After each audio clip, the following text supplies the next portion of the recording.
오늘은 청년주일입니다. 특별히 청년들에 대해서 조금 관심과 또 애정을 베풀어 줄 수 있으면 훨씬 더 청년들이 영적으로 깨어날 수 있을 것 같습니다. 지금 현재 현주소를 좀 살펴보면요. 중고등부 아이들 가운데 교회 나가는 아이들이 2% 내지 4% 정도밖에 되지 않습니다. 학교 현장에서 보게 되면 학교에서 교회 다니는 아이들 손들어 봐라 하면 2명 내지 6명, 많아야 7, 8명. 그래서 평균적으로 해보면 중고등부 아이들 가운데 2에서 4%만 교회 나가고요. 그 다음에 중고등부 교회 나가는 아이들 가운데 대학부에 올라갈 때 80%가 교회를 떠난다라는 통계가 나오고 있습니다. 그리고 많은 아이들이 신천지나 JMS나 이런 이단에 빠져서 교회 내에서 청년들이 점점 없어지기 때문에 청년부가 아예 없는 교회들이 점점점 늘어나고 있습니다. 그러니까 한국교회가 지금 굉장히 심각하죠. 한국교회의 미래가 점점점 없어지고 있는 상황이기 때문에 청년들에 대해서, 청년들 양육에 대해서 좀 더 관심을 가져야 됩니다. 청년들에게 바른 믿음을 심어줘야 되거든요. 그러니까 성경에 나오는 인물들 보게 되면 바른 믿음이 심겨진 아주 어린 시절, 젊은 시절에 바른 믿음이 심겨진 사람들이 하나님 앞에 부름받아서 일꾼이 되었고, 실제적으로 지금 신학교에 뜨거운 열정으로 가는 사람들도 보게 되면 중고등부 내지 청년 시절에 인격적으로 예수 그리스도를 만나고 바른 믿음이 심겨져서 복음을 위해서 앞장서고 있거든요. 그러니까 청년들에게 바른 믿음을 심어줘야 되는데 중고등부 시절부터, 아니 초등학교 시절부터 다른 데 과외에 내쫓느라고 계속 하나님과는 멀어지게 합니다. 대학 가서 하면 되지, 대학 가서 하면 되지, 커서 다니면 되지라고 계속해서 강요하다 보니까 이미 신앙은 다 식어져 버리고 믿음은 없어져 버리게 되는 상황이거든요. 그러니까 일반적으로 과외는 미래를 위한 투자이긴 하겠죠. 근데 이 땅을 위한 투자밖에 되지 않습니다. 그런데 하나님의 말씀을 통해서 영적으로 양육하는 것은 영원한 미래를 위해서 투자하는 거기 때문에 어떤 것이 더 중요한지를 빨리 분별하지 않으면 안 됩니다. 그럼에도 불구하고 이렇게 말씀을 통해서 하나님의 말씀을 녹여서 전달해 줌에도 불구하고 많은 분들이 그래요. 그래도 좋은 대학 가고 좋게 출세해야 하나님 영광 위에 살죠. 그럼 뭐합니까? 하나님 이미 없는데 그들의 마음에. 그렇기 때문에 우리는 좀 심각하게 생각을 해야 됩니다. 사도 바울 같은 경우도 청년 때에 예수님을 잘 모를 때에는 말씀만 있고 하나님에 대한 열심만 있었기 때문에 예수님 믿는 사람들을 열심히 잡아다 죽이는 데 앞장섰는데요. 성령 충만하고 바른 믿음이 심겨지고 나니까 청년 때부터 결혼했는지 안 했는지 정확히 알 수 없지만 홀로 수많은 제자들과 함께 생명 걸고 복음 전하잖아요. 바른 믿음이 심겨지게 되면 그 열정으로 하나님의 영광을 위해서 살아가게 되는 겁니다. 그래서 바른 믿음을 심어준다라고 하는 것은 너무너무 중요하죠. 그래서 바울 사도가 늘 강조하고 있는 것 가운데 하나가 있습니다. 그것은 하나님의 은혜입니다. 이 하나님의 은혜는 본인이 자격이 있어서 받은 게 아니에요. 나는 죄인 중에 괴수로다. 오라 나는 공고한 사람이로다. 누가 사망의 몸에서 나를 끌어낼 수 있을까? 늘 예수님 믿는 사람 핍박했던 죄책감에 시달리고 있고 늘 마음속에 분노가 올라오고 또 여러 가지 많은 죄된 본성들이 올라오니까 이 사망의 몸에서 누가 나를 건져낼 수 있을까? 하나님의 은혜가 아니면 안 된다라고 간증하고 증언하죠. 고린도교회 편지를 쓰면서도 그 얘기를 하고 있습니다. 하나님의 은혜가 아니면 내가 지금 이 자리에 있을 수 없었습니다. 내가 받은 그 은혜를 여러분에게 그대로 전해주고 있고 그것을 받아서 여러분들이 하나님의 은혜 가운데 거하고 있습니다. 그러니까 본인이 하나님의 은혜 가운데 살았고 그 은혜를 전했고 그 은혜를 전해들은 사람들이 하나님의 은혜 가운데 살게 되었다라고 분명히 언급을 하고 있습니다. 그렇게 해서 세워진 교회가 고린도 교회거든요. 그래서 하나님의 은혜 토대 위에 예수 그리스도를 믿는 복음의 토대 위에 세워져야 돼요. 모든 신앙인들의 모습이 그래야 됩니다. 예수 그리스도를 믿는 믿음, 하나님의 은혜를 잊지 않는 그런 지혜로운 삶, 영적으로 깨어있는 삶, 그것이 돼야 되거든요. 그거 굉장히 중요하고요. 그 다음에 이 본문 말씀에 이 바울 사도가 한 가지 더 언급하고 있습니다. 나는 하나님의 은혜 가운데 살고 있습니다. 그리고 지금 여러분들이 이제 고린도 교인들에게 하는 얘기거든요. 여러분들이 어려움에 처해 있다고 하니까 여러분에게 갔다가 마게도냐로 갔다가 또 여러분에게 갔다가 여러분의 도움을 받아서 유대로 돌아가려고 생각을 하고 있습니다. 그런데 이것은 내가 신중하게 계획을 세웠지만 이 계획을 실행하는 것은 내 안에 있지 않습니다. 내가 아니요 할 수 있는 어떤 자격이 없습니다. 하나님께서 그렇게 하십니다라고 표현하고 있거든요. 이거는 함께 예배드리는 우리 성도들이 함께 고민을 해봐야 됩니다. 하나님의 은혜 가운데 살고 있다라는 고백이 있어야 되고, 모든 계획을 세웠는데 그 계획이 내가 원하는 대로 진행되는 것이 아니라 하나님 손에 달려있다라고 고백하는 거예요. 바울사도는 항상 이 모습으로 살았습니다. 하나님의 은혜를 늘 기억하기 때문에 생명 걸고 복음을 전했고, 여러 가지 많은 계획을 세웠지만 그 계획이 무너져도 하나님께서 인도하시기 때문에 그 모든 계획에 순종하고 있다라고 하는 사실이죠. 그래서 항상 그 부분을 우리는 기억을 해야 돼요. 은혜 가운데 산다. 사람의 계획을 세울지라도 그 모든 걸음은 하나님께서 인도하신다라는 거죠. 그리고 우리가 하나님께 받은 은혜는 값싼 은혜가 아닙니다. 그저 예수님 믿으면 그냥 구원받습니다. 그냥 단순한 이런 복음이 아니고요. 십자가, 그 고통스러운 십자가 사건을 통해서 이루신 거고, 하나님께서 사람이 되셔서 친히 우리의 모든 죄를 대신해서 십자가에서 죽으셨거든요. 그러니까 값싼 은혜가 아니라 이것은 받을 자격이 없는 사람들에게 베풀어 주시는 특별한 사랑이라는 겁니다. 그 은혜를 우리가 받고 있는 거죠. 자격이 없는데 받기 때문에 은혜인 겁니다. 그 은혜를 절대로 잊으면 안 되죠. 그래서 우리는 먼저 하나님이 어떤 분인지를 알아야 돼요. 바울사도가 이렇게 고백하고 있거든요. 하나님은 미쁘시도다라고 할 때, 미쁘시다라고 하는 이 단어가 믿음입니다. 믿음이라는 그 뜻을 쓰고 있는데, 신뢰할 만한, 모든 것을 맡겨도 괜찮은, 믿어도 되는 그런 의미가. 그러니까 하나님은 믿을 만한 분입니다. 하나님은 우리가 믿어도 절대로 후회하지 않습니다라는 의미가 바로 여기에 담겨 있습니다. 왜냐하면 하나님은 한번 말씀하시면 반드시 지키시고, 한번 자녀 삼으셨으면 영원히 책임지시는 분이기 때문에 그렇습니다.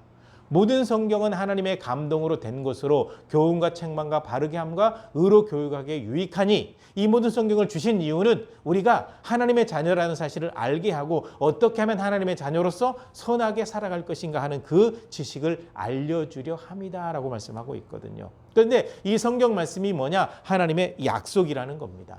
하나님의 약속, 성령의 역사하심으로 여러 저자들에게 자기들이 가지고 있는 능력으로 글을 쓰게 했는데, 이것이 하나님께서 원하시는 말씀이다라는 거죠. 성령의 감동으로 기록됐다라는 겁니다. 그리고 또 다른 말로 말씀드리면 이 성경의 모든 말씀들은 하나님의 약속이라는 겁니다.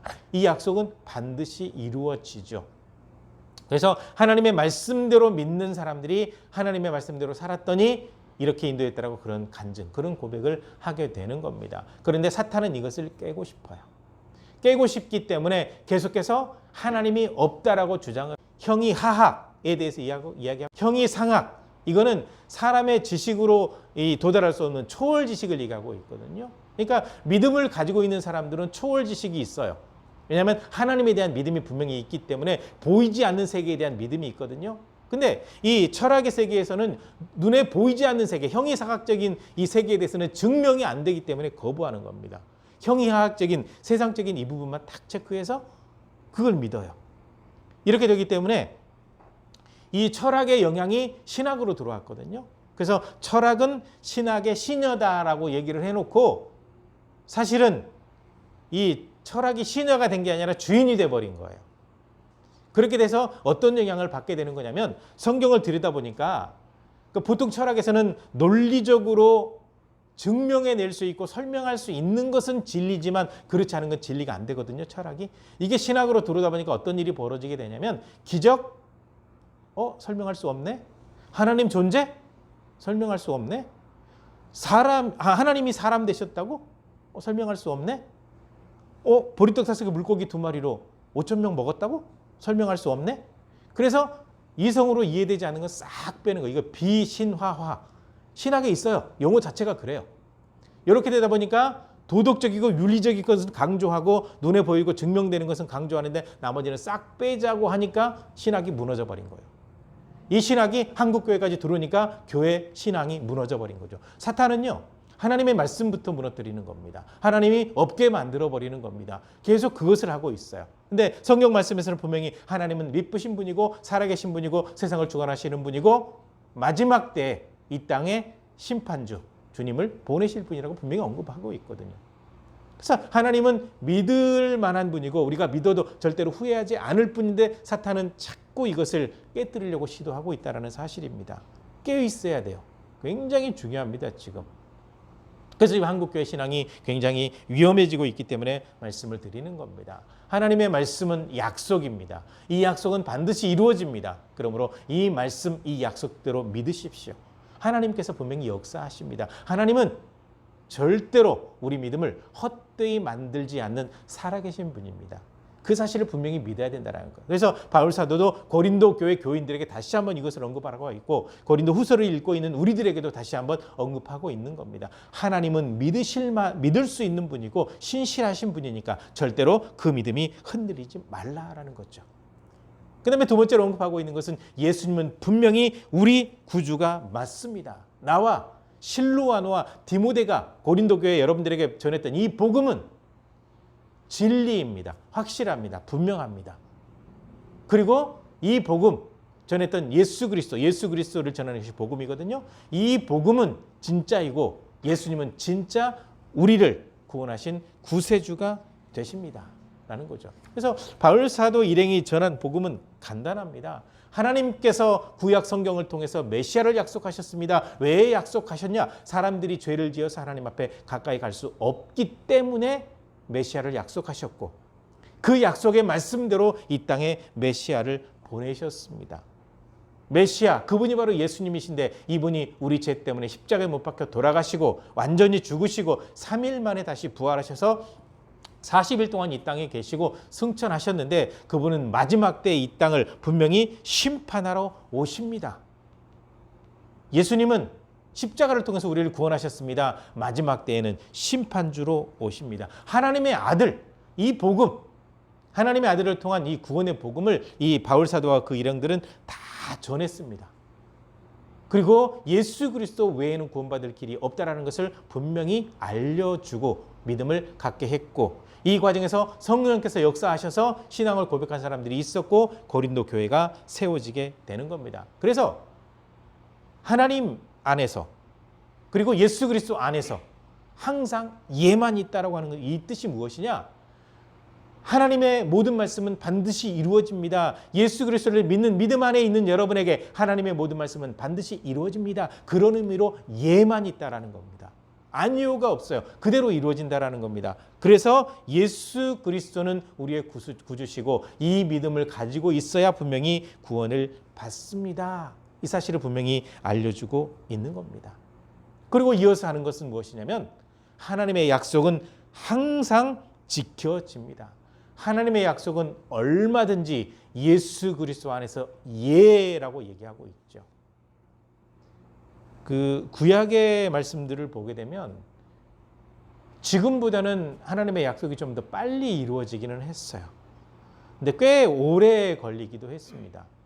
실제로 출애굽 사건을 보게 되면 많은 사람들이 출애굽 사건 그 자체만 보고 있는데요. 창세기로 거슬러 올라가서 봐야 됩니다. 출애굽 사건이 있기 전에 벌써 야곱과 그 가족들이 이집트로 들어가서 번성한 다음에 출애굽하기까지가 430년이거든요. 야곱의 그 가족들이 이제 들어가서 430년이죠. 거슬러 올라가면 야곱의 아버지는 이삭이거든요. 이삭의 아버지는 아브라함이거든요. 그러면 훨씬 세대가 더 올라가죠. 그러면 거의 한 500년 이상 전에 아브라함을 통해서 출애굽할 때 어떤 일이 있을지 말씀하셨어요. 그러면 아브라함부터 출애굽까지는 간격이 500년 이상이 돼요. 훨씬 더 돼요. 그런데 하나님께서 말씀하셨는데 세월이 흘렀으니까 안 이루어지겠지가 아니라 500년 이상이 흘렀는데 그대로 이루어졌단 말이죠. 그러니까 약속하시면 반드시 성취된다라는 거죠. 바울 사도는 구약을 너무나도 잘 알고 있기 때문에 이 부분이 싹 눈에 보이는 거예요. 그러면서 이제 신약 시대에 하나님께서 말씀하신 그것도 반드시 이루어진다라는 겁니다. 하나님께서는 약속하시면 항상 그대로 행하셨기 때문에 그렇습니다. 그래서 우리가 하나님 앞에서 아멘 해서 하나님께 영광 돌린다라고 하는 이 말의 의미가 무엇이냐면, 아멘이라고 하는 뜻은 진실로라는 뜻이 있고 그대로 되기를 이라는 뜻이 같이 담겨 있거든요. 그러니까 하나님의 말씀에 아멘이라고 하는 것은 무엇이냐면 그 말씀대로 이루어지기를 바랍니다. 그래서 아멘을 사용할 때도 구별할 줄 알아야 돼요. 뭐 광화문 집회할 때 이상한 목사가 나와가지고 성경에도 없는 얘기를 막 떠드는데 아멘 아멘 하고요. 더 웃긴 것은 신천지에서 이만희가 성경에도 없는 지 얘기를 하고 있는데 아멘 아멘 하더라고요. 미친 거예요. 미친 신앙이에요. 잘못됐거든요. 아멘은요, 하나님의 말씀, 하나님의 약속에 아멘 할 수 있어야 돼요. 그게 진짜 아멘입니다. 진실로 그 말씀대로 이루어지기를 원합니다라는 거죠. 지금 이 시국이 참 어수선합니다. 코로나가 계속 확산되고 있고 마음껏 움직일 수도 없는 상황인데요. 저는 한편으로 그런 생각이 들어요. 코로나 이거 진짜 예고편입니다. 예고편. 요한계시록 한번 보십시오. 진짜 본편이 오게 되면 이거는 맛배기에 불과했구나. 그렇게 생각할 겁니다. 아마 더 심각한 질병들이 이제 주님 재림하실 때가 되면 점점점 이제 발생하게 될 거거든요. 이렇게 어수선한 이 시기에 우리는 깨어서 분명히 기억해야 됩니다. 하나님의 말씀이 이루어지고 있구나. 하나님께서 말씀하신 마지막 때, 심판의 때, 종말의 때가 점점점 다가오고 있구나. 이 믿음을 분명히 챙기는 것이 굉장히 중요합니다. 그러므로 다시 한번 높아심에 여러분의 말씀드립니다. 하나님의 말씀을 가볍게 여기지 마십시오. 하나님의 말씀을 그냥 가볍게 그냥 듣고 지나가 버리지 마시고요. 하나님의 말씀을 참 귀하게 여기시고 약속의 말씀을 굳건하게 붙드시기를 바랍니다. 그대로 이루어지기 때문에 그렇습니다. 그리고 이 모든 것을 믿게 하시는 것은 성령님의 역사하심이다라고 바울사도가 오늘 이 본문 말씀에 결론적으로 얘기를 하고 있습니다. 그러니까 모든 성도들은 성령의 충만함을 받아야 돼요. 바울사도가 이 복음을 전하러 다닐 때 많은 사람들을 만났는데, 어떤 사람들은 가끔 예수님의 제자라고 이렇게 스스로를 얘기하는 사람들 이렇게 쭉 바울사도가 대화를 나눠보면, 세례 요한이 베푼 회개의 세례는 받았는데 성령 세례는 못 받은 사람들이 많아요. 예수님께서는 분명히 십자가에 못 박혀 돌아가시기 전에 제자들에게 그 말씀을 하셨거든요. 내가 가게 되면 보혜사를 보내겠다. 너희가 분명히 그 성령의 충만함을 받아라. 그러면 보혜사가 오시면 모든 것을 다 기억나게 할 것이다 라고 분명히 말씀을 하셨거든요. 그래서 그렇게 제자들이 성령 충만함 받았고, 그 다음에 사도 바울도 역시 성령 안에 거하게 되었고, 그 다음에 사도 바울을 만난 수많은 사람들이 성령 안에 거하게 되었거든요. 그러니까 지식적으로 이 말씀을 전해서 배우는 과정에 성령께서 임하시게 될 때 믿음이 생기는 거예요. 그래서 모든 것을 믿게 하고 기억나게 하고 또 깨닫게 하시는 것은 성령의 역사하심이거든요. 그래서 예수님을 믿을 때 모든 사람들이 다 성령을 받았다라고 얘기를 해요. 그래서 이제 성경에 있는 걸 그냥 논리적으로 얘기하게 되면, 멀리 계셨던 우리가 좀 두려워한, 경외하는 하나님이 친근한 사람의 모습으로 이 땅에 오셔서 십자가에 못 박혀 돌아가시고 영으로 임하셔서 우리 안으로 들어오셨어요. 그래서 사도 바울이 편지를 쓸 때 하나님의 성령이 여러분 안에 거하니까, 성령 하나님께서 여러분 안에 거하고 있기 때문에 여러분들 한 사람 한 사람이 성전입니다라고 얘기하고 있거든요. 그래서 우리 몸은 하나님께서 거하시는 성전이다라는 얘기가 바로 거기 있습니다. 성령께서 우리 가운데 임하셨기 때문에 그래요. 우리 안에 거하시거든요. 그리고 우리 안에 거하시면서 모든 것을 깨닫게 하시는 겁니다. 믿게 하시는 겁니다. 그래서 우리가 믿음을 갖는 이 과정에서 성령께서 우리에게 임하신 거죠. 그래서 성령 안에 거하는 겁니다. 모든 걸 깨닫게 하시는 건 성령의 역사하심이에요. 그래서 모든 믿는 사람들에게 성령의 충만함을 받으라라고 말씀하신 겁니다. 그리고 좀 더 거슬러 올라가면 예수님께서 부활하셨을 때도 예수님 제자들에게 뭐라고 말씀하셨냐면, 너희가 성령을 받으라라고 말씀하셨습니다. 성령의 충만함을 받아야 돼요. 지식적으로 아무리 많이 알아야 하면 소용이 없습니다. 성령께서 임하셔야 그것이 우리에게 참된 믿음으로 세워질 수 있기 때문에 그렇습니다. 그래서 하나님께서 우리 마음에 하나님의 영, 성령을 넣어주신다. 다른 말로는 하나님의 영, 성령 하나님께서 우리 가운데 들어오신다. 이렇게 표현하는 겁니다. 그래야 확신이 생기는 거거든요. 그래서 하나님에 대한 믿음, 예수님에 대한 믿음, 성령님에 대한 믿음이 분명하게 세워져 있어야 됩니다. 이 부분이 확실했기 때문에 바울 사도는 목숨 걸고 이 복음을 전한 겁니다. 그리고 수많은 사람들이 바울 사도의 복음을 듣고 예수님 믿고 그들도 증인이 되어서 복음을 전하게 된 겁니다. 그렇게 해서 세워진 교회가 고린도 교회, 예배소 교회, 수많은 교회들이 이렇게 세워지게 되거든요. 그러니까 바른 믿음, 바른 신앙 안에 거한다라고 하는 것이 굉장히 중요하고요. 이 바른 믿음, 이 바른 신앙을 청년 때, 가능하면 좀 어렸을 때부터 심어주는 것이 굉장히 중요합니다. 하나님께서 이 사랑 베푸신 이 부분은요, 뭐라고 얘기를 해야 될까요? 보통 이제 자녀들은 눈에 넣어도 아프지 않다라고 보통 얘기를 하잖아요. 하나님께서 사람을 아끼시는 그 부분은 아마 그보다 더 크게, 훨씬 더 크다라고 말씀드릴 수 있을 것 같은데, 한번 생각을 해보십시오. 하나님께서 사람을 만드실 때 하나님의 형상대로 만드셨습니다. 아주 소중한 존재로 만드셨거든요. 그러니까 다른 피조물들을 만들 때와는 완전히 차원이 다르게 사람을 만드셨습니다. 굉장히 소중한 존재로 만들어 놓으셨거든요. 이 소중한 존재가 죄를 지어서 하나님과 멀어졌습니다. 그래서 그 구원 계획을 세우실 때 하나님께서 친히 사람이 되셔서 이 땅에 오셔서 죽으심으로 죄값을 치르셨단 말이죠. 이 정도 사랑을 베푸셨습니다. 그리고 말씀하시는 겁니다. 하나님이 세상을 이처럼 사랑하사 독생자를 주셨으니 이는 저를 믿는 자마다 멸망하지 않고 영생을 얻게 하려 하심이니라. 하나님의 사랑은 이 요한복음 3장 16절 이 한 절만 가지고도 충분히 설명할 수 있습니다. 친히 이 땅에 오셔서 죽으셔서 사람들의 죄를 담당하시고 영생을 주셨다라고 하는 사실이죠.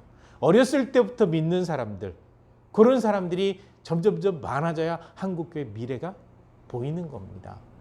청년주일, 한 주일 이렇게 예배 드리는 것만으로 끝나지 않았으면 좋겠고요. 어린 시절부터, 내 자녀들 어린 시절부터 말씀으로, 성경으로, 믿음으로 양육한다라고 하는 것이 얼마나 중요한지를 분명히 알아야 될 것 같습니다. 바울 사도도 청년 때에 바른 믿음을 갖고 생명 걸고 복음을 전하게 되었기 때문에 그렇습니다. 그래서 특히 모든 성도들, 어린아이 포함해서 모든 성도들이 기억해야 될 것은요, 하나님의 약속은 예수님을 믿는 믿음 안에서 반드시 이루어진다라는 사실이요. 바른 믿음을 갖고 말씀에 대한 약속을 믿는 것이 굉장히 중요하거든요. 그래서 항상 하나님의 말씀이 그대로 이루어진다는 사실을 알고 분명히 붙들기를 바라고요. 바른 믿음을 가지고 있는 가운데 증인이 되시기를 바라고요. 그 다음에 늘 기도할 것은 우리 어린 아이들, 중고등부 아이들, 청년들, 이들이 바른 믿음을 가지고 있어서 주님 품을 떠나지 않도록 관심 갖고 양육하는 것을 굉장히 열심히 하고 또 기도해야 됩니다. 아무튼 이 모든 삶을 통해서 우리 모든 성도들이 약속의 말씀을 그대로 믿고 흔들림이 없어서 항상 하나님 은혜 가운데 살고 하나님의 복을 누릴 수 있기를 주님의 이름으로 간절히 부탁을 드립니다. 기도하시겠습니다.